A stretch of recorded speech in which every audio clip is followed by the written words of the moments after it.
বন্ধ হচ্ছে না আগরতলা পৌর নিগমের বেআইনি দখলমুক্তি অভিযান চালু থাকছে টানা সময় ধরে। ব্যক্তিগত গাড়ি বাড়ির গ্যারেজে রাখুন। সরকারি রাস্তা দখল করে গাড়ি রাখা আর চলবে না। রাত 11টার পর কোনো ভ্যান্ডার রাস্তায় থাকতে পারবে না। গরমে চরমে হুঁশিয়ারি দিলেন নিগমের মেয়র। উঠিয়ে নেওয়া হবে। আর রাত্রি যত ভ্যান্ডাল ছিল, যত বড় সমস্ত স্পেসিফিকেশন থাকলো, রাত্রি 11টার পর কোনো আগরতলা শহরে কোথাও ভ্যান্ডাল থাকতে পারে না।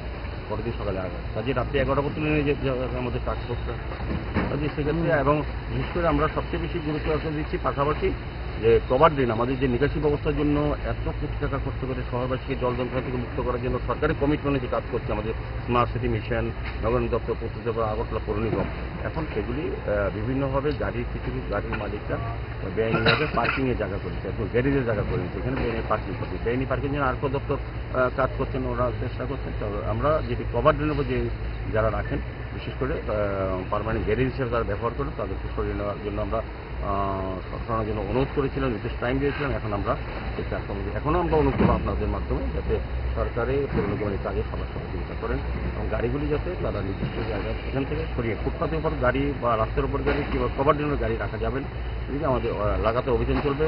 আর আমি বিশেষ করে বলবো যে কেউ ভাববেন না যে পৌর নিগম বা আগের সরকার বা মাঝে মাঝে আমাদের এই ধরনের অভিযান হয়, পরবর্তী আবার বসা যাবে, এরকম টানা অভিযান চলবে।